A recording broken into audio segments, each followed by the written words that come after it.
Sí. ¿Lo ven? Ahora sí. Sí, estamos bien. Sí. Ya estamos viendo. Entonces, déjenme aquí, yo voy a abrir acá. Mm,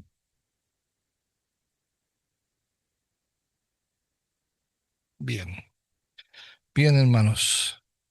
Eh, bueno, la descripción del curso, el curso es una introducción de los cuatro evangelios, donde nos acercamos al trasfondo, donde examinaremos las fuentes y repasaremos el contenido general y las enseñanzas principales de Jesús, sus métodos, milagros y títulos conferidos en los evangelios. Esta es,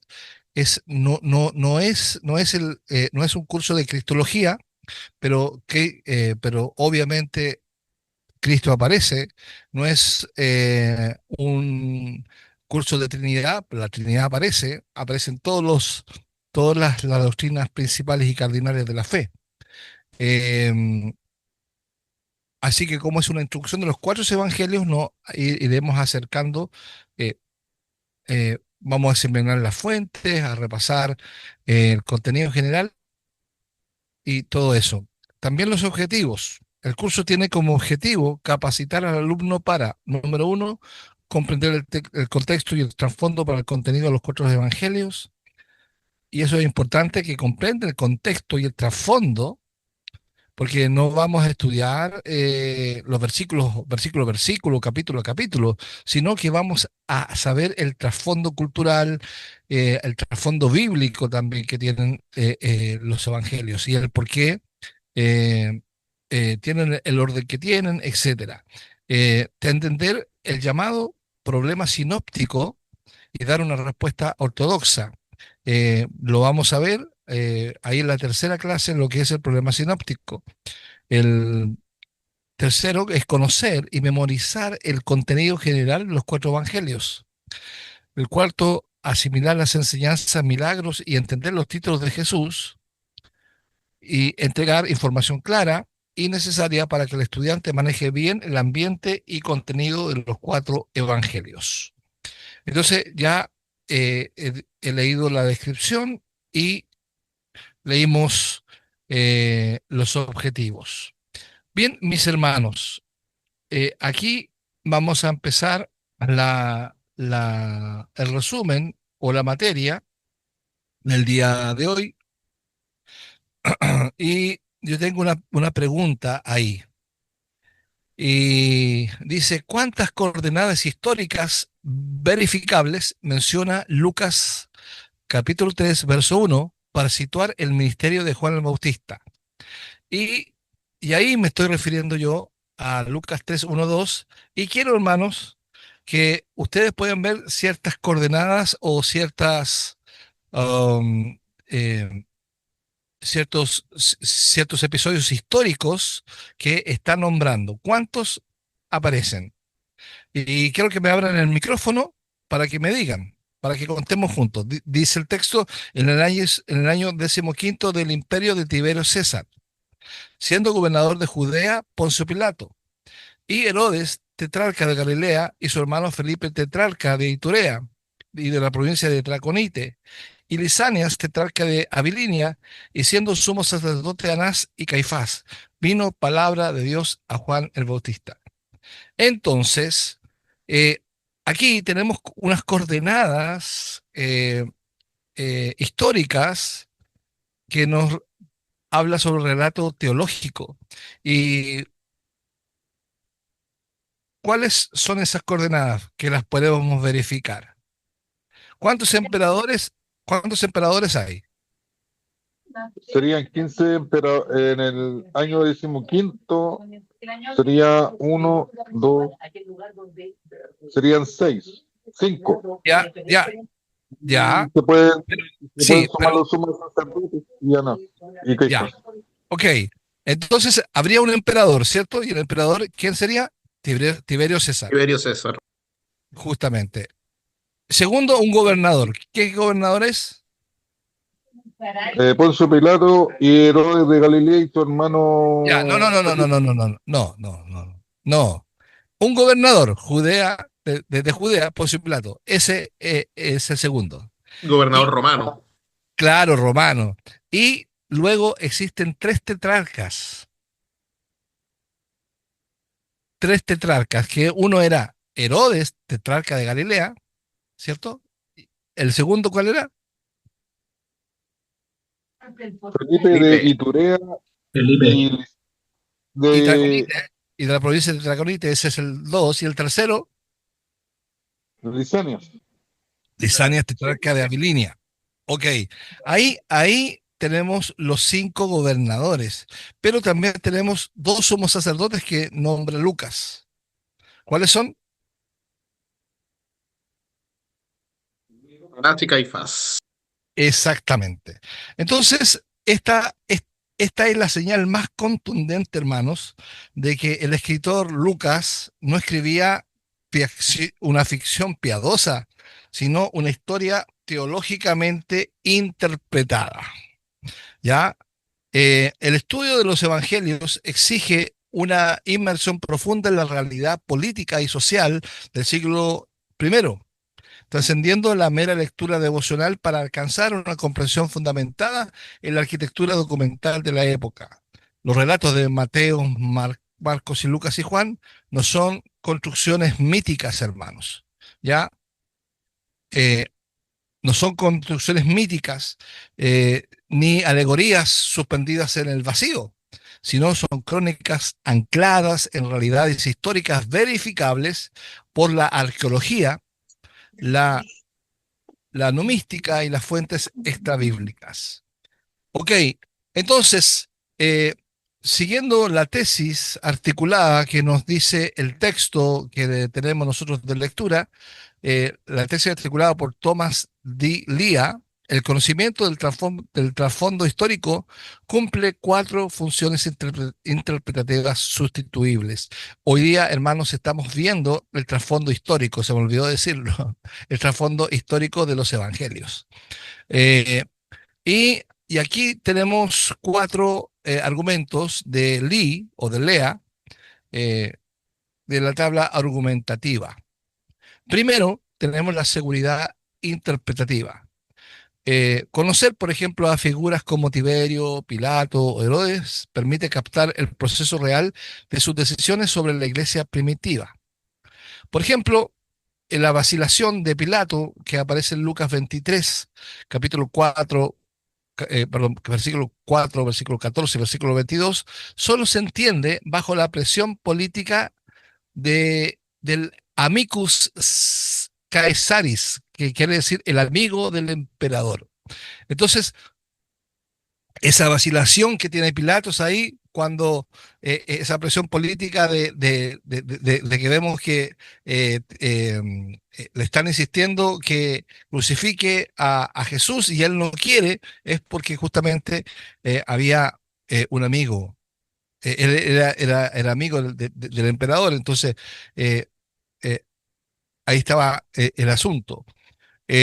Segundo, después está la descripción de la realidad. Detalles como la crueldad de Herodes o la audacia legal de Pablo otorgan a las personalidades bíblicas una dimensión histórica que impide reducirlas a lo meramente mítico. Por ejemplo, la matanza de los inocentes en Mateo 2:16 es coherente con el perfil psicológico de Herodes documentado por Josefo. Tercero, la validación teológica o la teología de la historia. Al verificar que los datos políticos y geográficos son exactos, nosotros los lectores somos confrontados con mayor seriedad frente al contenido teológico. Los títulos imperiales de Lucas 3.1, que fue lo que leímos al principio, son todos arqueológicamente verificados. Si los datos históricos son exactos, ¿qué dice esto del contenido teológico? Y cuarto, llenar los silencios. Los autores asumían lectores inmersos en su contexto.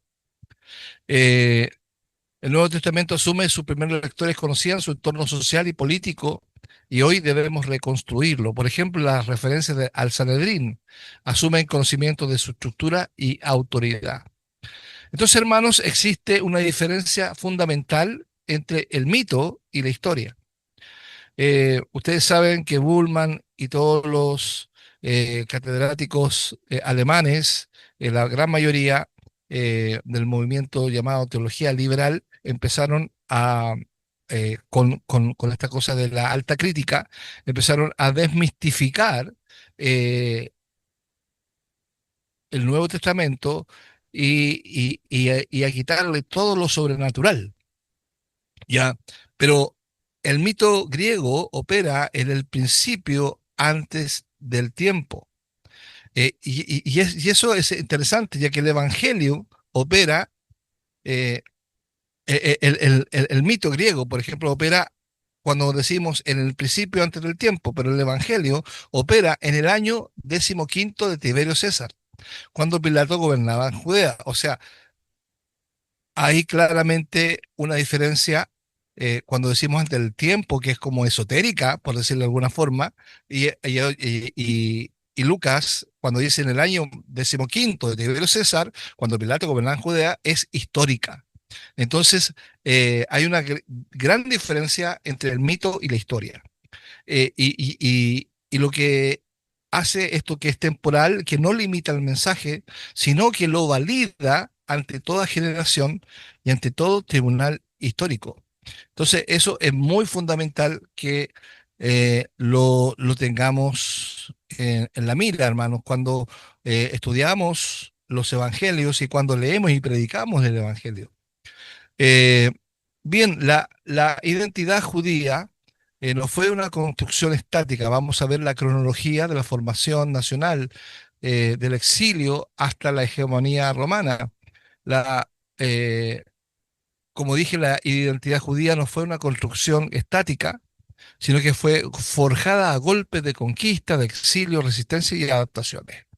Cada imperio que dominó a Israel, hermanos, dejó una capa sedimentaria en la psique nacional, en las emociones de, de esta nación. Y, y, hermanos, eso es muy interesante porque Jesús se encontró en el siglo primero con una cantidad de sedimento de gobiernos, de imperios que habían ya llegado y os vamos a contar. Vamos a ver eso. Por ejemplo, aquí tengo en la gráfica, tengo 7 periodos que forjaron el escenario del Nuevo Testamento. Y esto es muy interesante, mis hermanos, porque primero tenemos el imperio babilónico, que empezó con la caída de Jerusalén, eh, cuando fue en el año 597, el 538 a.C., donde Nabucodonosor fue el poder dominante y caída de Jerusalén y hubo el exilio masivo. Y bueno, la ausencia del templo, esta ausencia de templo purificó a Israel de la idolatría y también porque purificó a Israel tanto de la idolatría que estaban en los lugares altos, ¿cierto? Pero también de la idolatría que en cierta forma tenían por el templo, porque para ellos el templo era el motivo de culto, no Dios, sino el templo. Y eso también es interesante de anotarlo ahí. Y, y también esto originó la sinagoga. Después tenemos eh, el Imperio Persa, que en el 538 al 332 Cristo, que estuvo 2 siglos, hermano, retornó bajo Ciro y reconstrucción bajo Zorobabel, Esdras y Nehemías. Eh, Ahí el edicto de liberación y restauración, donde la Torá se convierte en constitución nacional bajo Esdras y los muros se reconstruyen bajo Nehemías. Después tenemos eh, el periodo alejandrino, que es Alejandro Magno, el poder dominante, que va del año 332 al 301, que ahí empieza la helenización del Mediterráneo, donde la división interna comienza fuerte ahí entre los que son judíos tradicionalistas y los judíos que se vuelven helenistas, que se vuelven griegos, y amenaza los rasgos distintivos de los judíos. Después tenemos el periodo egipcio, que es un periodo donde los egipcios invaden nuevamente perdón, Israel o Judá, digamos.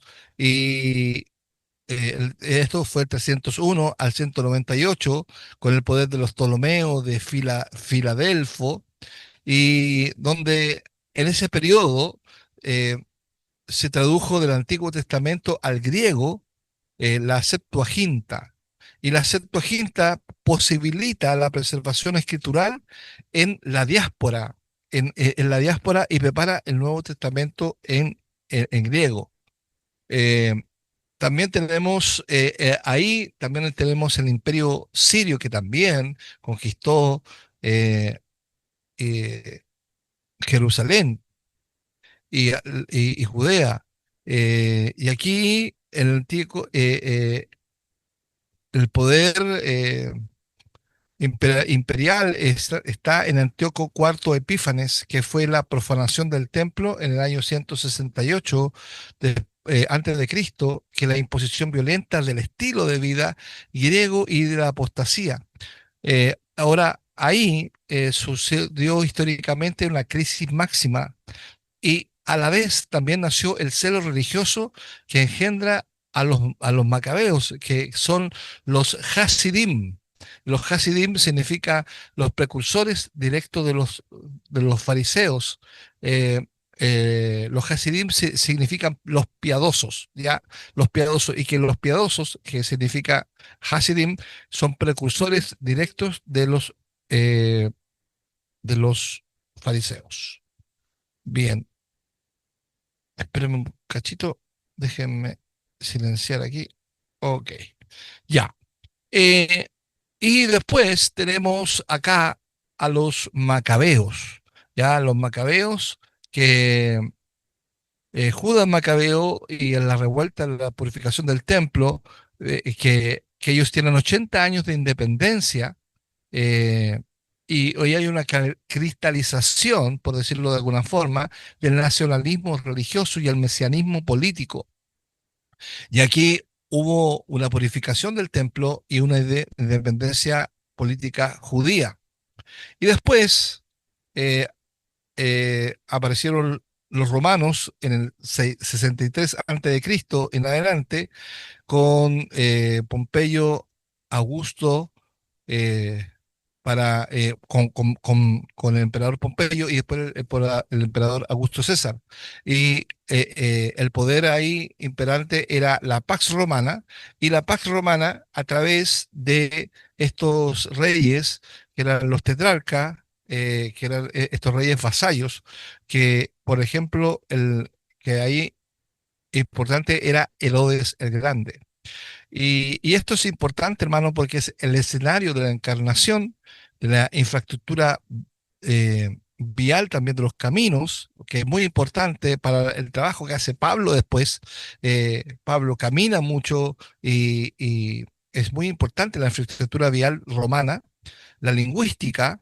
Me refiero yo al griego koiné, y la jurídica, que todo eso lo prepara para la misión ya global de la iglesia.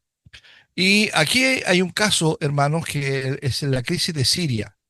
¿Ah? La crisis siria, que fue el catalizador determinante para que se provocara todo esto. El periodo bajo Antíoco IV Epífanes merece una argumentación detallada, porque constituye el evento que más directamente moldeó las estructuras religiosas que Jesús confrontaría. Antíoco IV no fue simplemente un tirano político, fue un ingeniero de apostasía. Sus decretos apuntaban a la destrucción de marcadores de identidad que separaban a Israel de las naciones.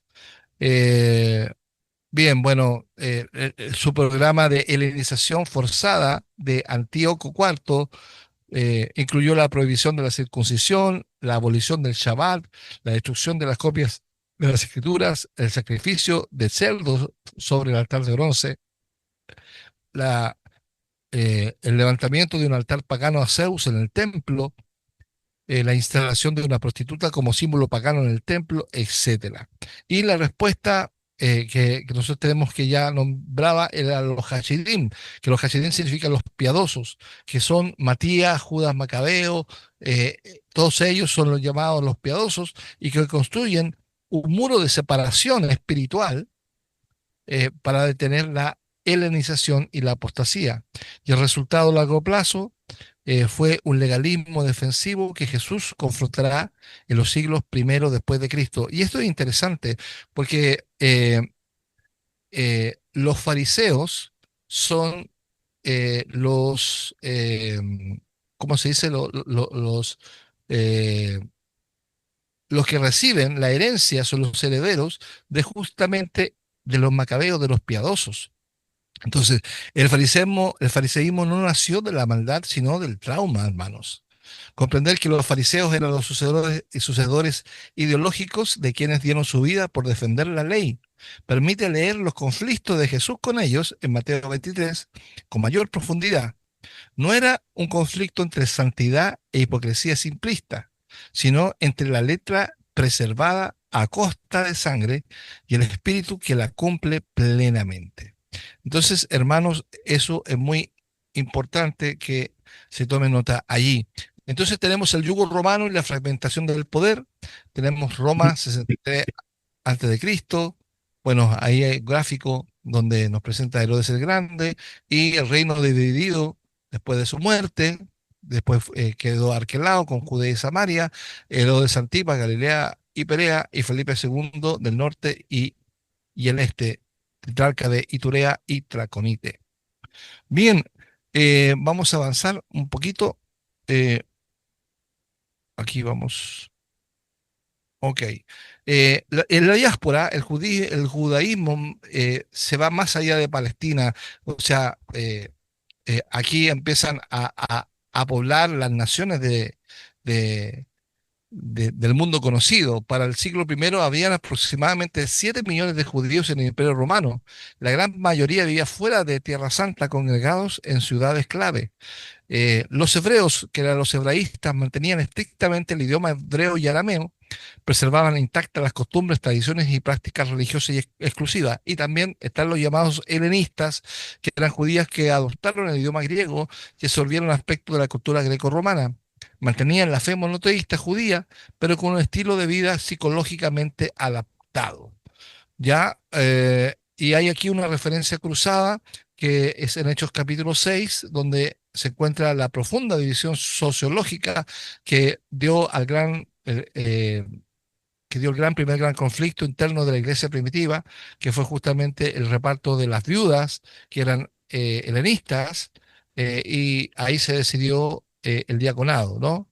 Se, se, se decidió el diaconado.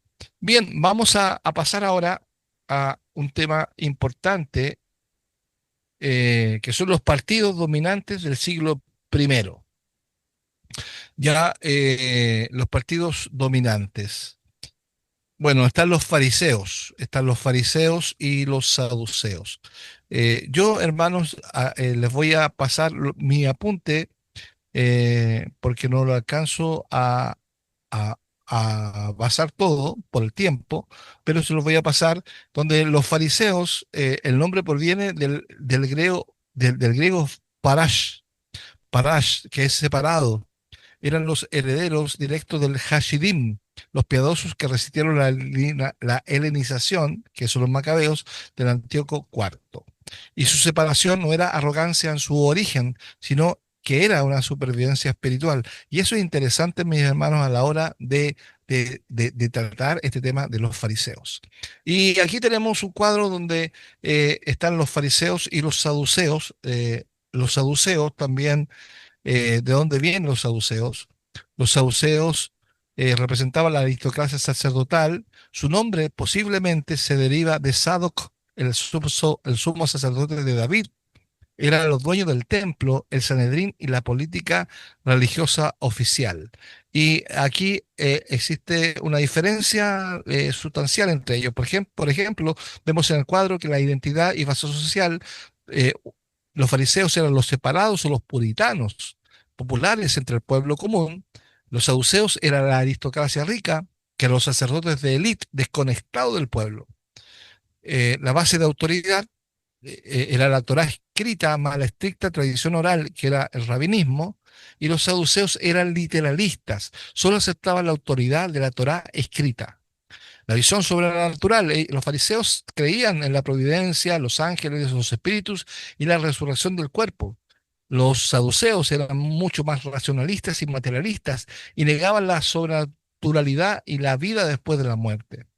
Y bueno, el destino histórico post 70, em, después de la destrucción de Jerusalén, los fariseos sobrevivieron, formaron la base del judaísmo ortodoxo moderno.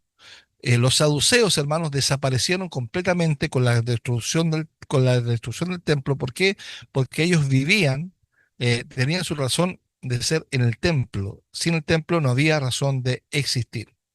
Ok, eh, también hay un mosaico religioso y político que es muy rico, que ustedes lo vieron también en en, en el escrito, eh, es que aparecen los escribas, los herodianos, los esenios, los samaritanos. Los escribas no eran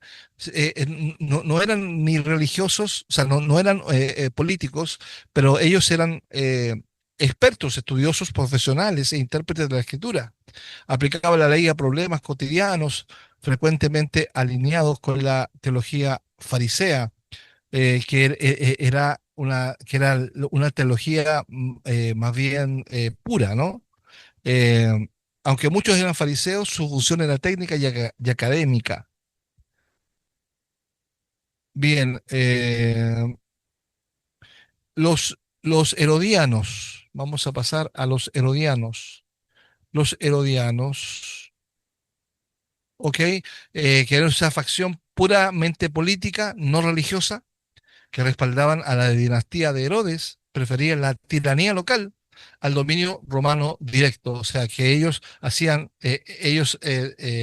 peleaban contra estos, como se dice, los romanos, pero preferían eh, ser dominados por los herodianos, por los tetrarcas, digamos. Y después los esenios, que eran comunidades ascéticas aisladas, por ejemplo, con el Qumran, el Mar Muerto, que eran pacifistas que repudiaban la propiedad privada, la esclavitud y en muchos casos el matrimonio. Y los samaritanos, que eran los descendientes de matrimonios mixtos entre judíos y asirios, enemistad profunda con los judíos, relación rival en el monte Gerizim. Y nos falta aquí uno que no lo nombra el texto, pero es importante destacar y que son los celotes, son los celotes. Entonces, hermanos, la cohesión del pueblo judío bajo siglos de dominación extranjera no fue un accidente sociológico, ya que fue el resultado de tres instituciones cuidadosamente mantenidas que funcionaron como columnas vertebrales de la identidad nacional. Y estas tres son las siguientes: la sinagoga, el templo y el Sanedrín. La sinagoga es la institución educativa, eh, el origen nacido durante el exilio en Babilonia, la función de la instrucción, la liturgia, el liderazgo. El templo fue reedificado por Zorobabel, expandido majestuosamente por Herodes. La función era el culto, sacrificios rituales y expiación de los pecados. Y el Sanedrín, que era la Corte Suprema Judía, se componía de asambleas de 71 miembros, había ancianos, fariseos, escribas y saduceos, presidida por el sumo sacerdote. Aquí un dato interesante es que el Sanedrín, a ver, aquí lo tengo. mm, mm, mm, Ya. El Sanedrín poseía la autoridad civil y religiosa en Judea, pero Roma le había retirado el ius gladi. Jus gladi. ¿Qué es el jus gladi? Es el derecho de ejecutar la pena capital. Y esto explica directamente por qué los líderes judíos llevaron a Jesús ante Pilato en Juan 18:31. No era una falta de convicción de culpabilidad de Jesús, sino la limitación jurisdiccional concreta. La crucifixión como método de ejecución romano también confirma la sentencia final que fue romana, no del Sanedrín. Entonces, eso es interesante, que también nos arroja el contexto. Y bueno, por último, tenemos la sociedad eh, de la familia, perdón, la sociedad y la familia y la vida cotidiana. eh, la élite, que era una minoría aristocrática sacerdotal, principalmente las familias sacerdotales y saduceos, escribas y maestros, y después venían la mayoría que eran los trabajadores libres, artesanos, comerciantes y pescadores. A diferencia de Roma, no había una esclavitud masiva dentro del pueblo judío. Eh, Así que, bien, ok. También el texto presenta las escuelas éticas y el debate sobre el divorcio. Este debate es uno de los ejemplos más precisos de cómo el trasfondo rabínico ilumina un texto evangélico. El debate rabínico sobre el divorcio en el siglo I, la escuela de Hillel, que era liberal, y la escuela de Shammai, que era una interpretación estricta. Bien, hermanos, aquí tengo un versículo que dice: cuando vino la plenitud del tiempo, Gálatas 4 al 5, dice: Dios envió a su Hijo, nacido de mujer, nacido bajo la ley, para que reviviese a los que estaban bajo la ley, a fin de que recibiésemos la adopción de hijos. Eh, y ahí dice: pleroma tou chronou, pleroma tou chronou, que es la plenitud del tiempo. No es que no un momento conveniente, sino el momento donde cada condición histórica había alcanzado su punto de convergencia máxima. Gloria al Señor. Bien, hermanos, no sé si algunos minutitos para preguntas, dudas, hermanos, antes de pasar al cuestionario. ¿Estuvo bien? ¿Estuvo mal, más o menos?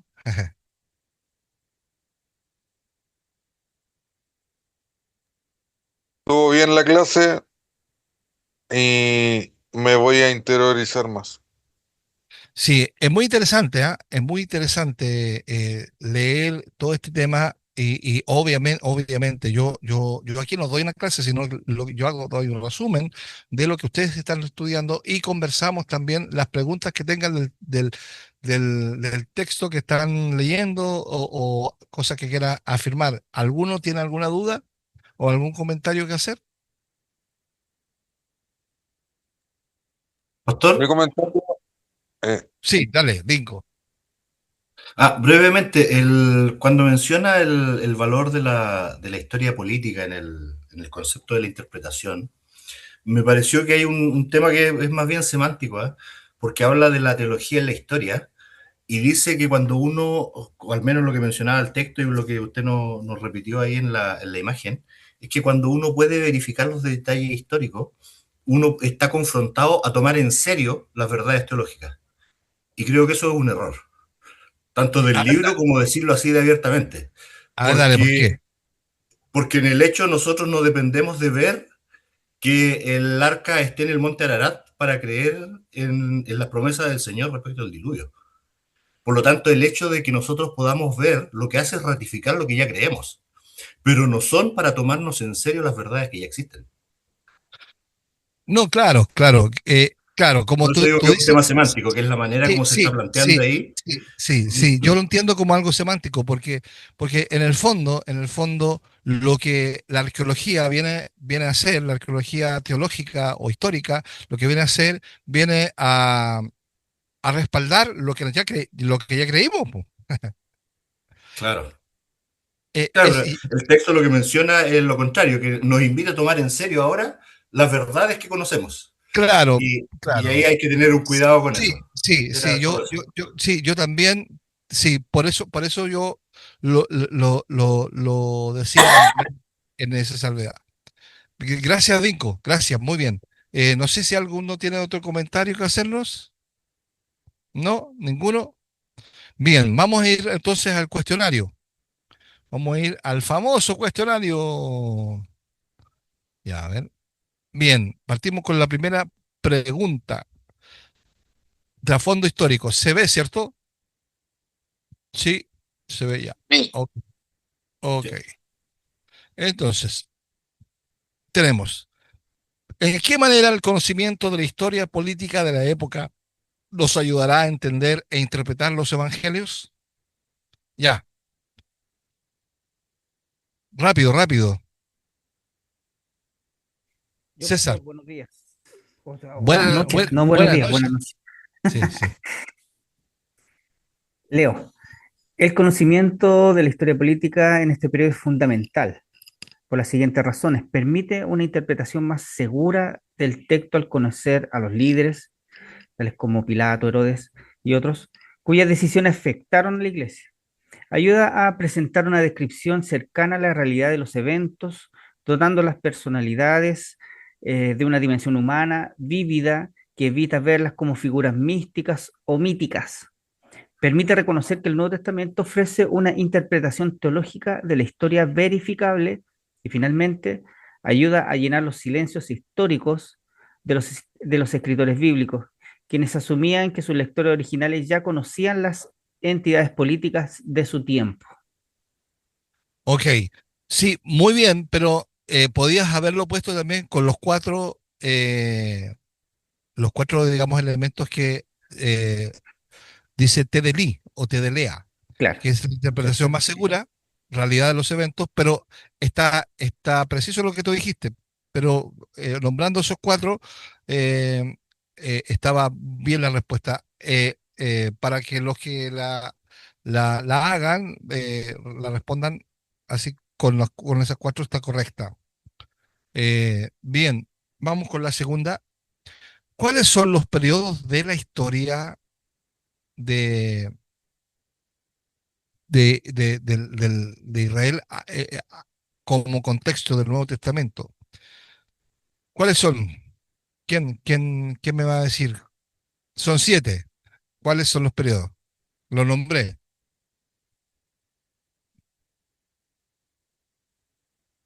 Ya, pues, rápido. Ya, Inicia con el José. exilio Dale, en José. Babilonia. Ah, perdón.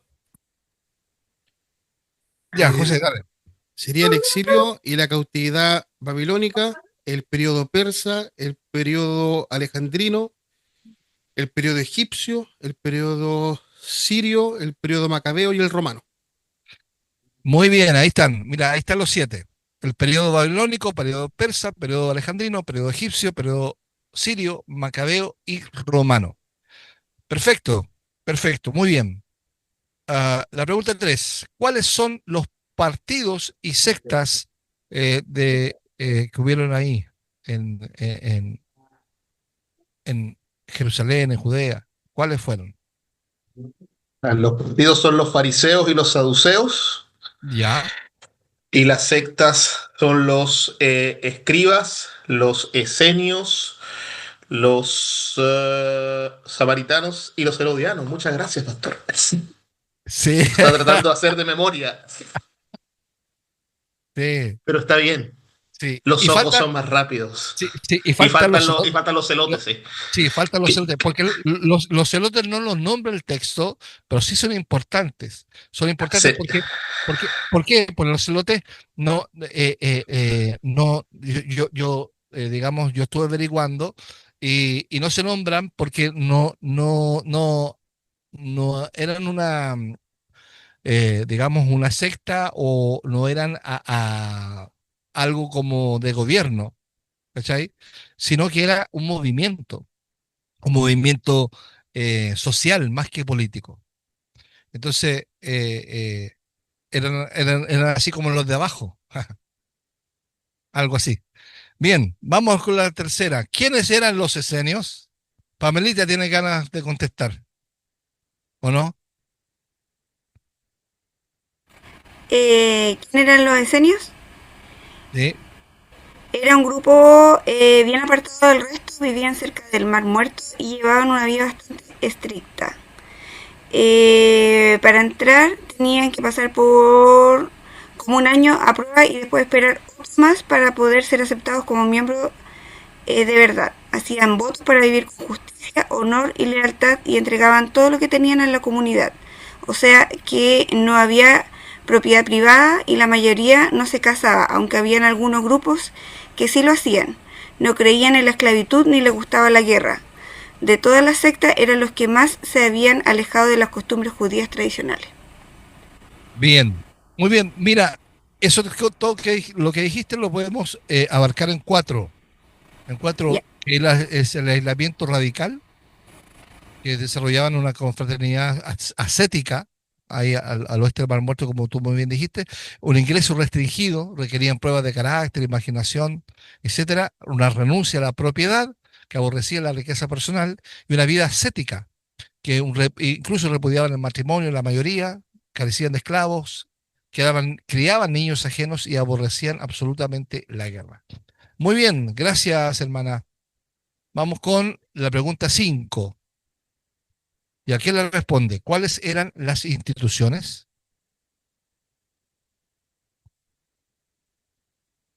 Vamos, los hermanos que no están en pantalla.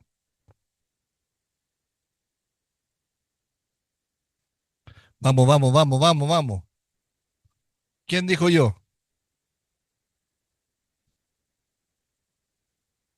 Ya, pues, hermano. Ya voy a nombrar entonces. Yo Pastor. Ya, la hermana Ida.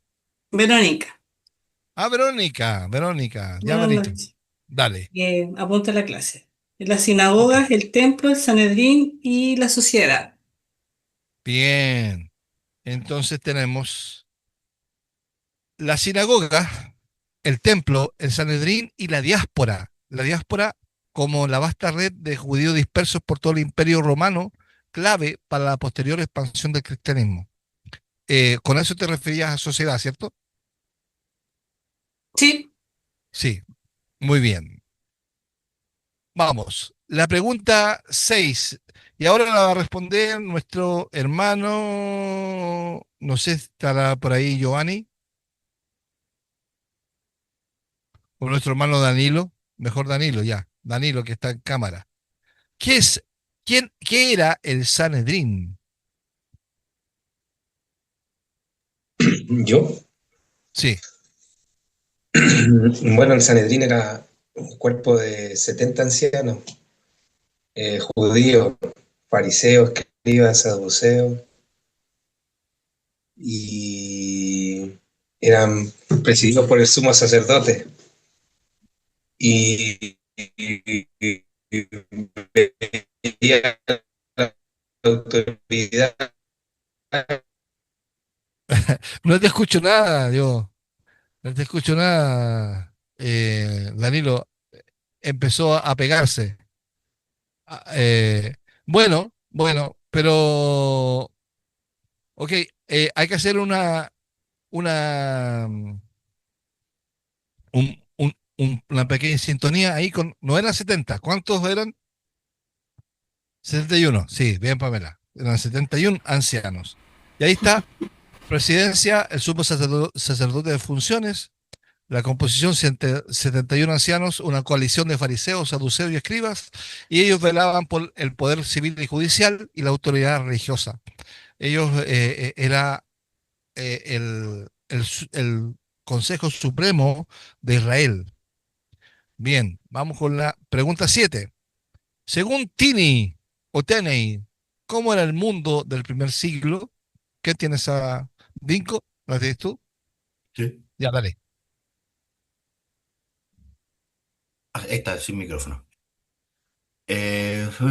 Según Tini, ¿cómo era el mundo?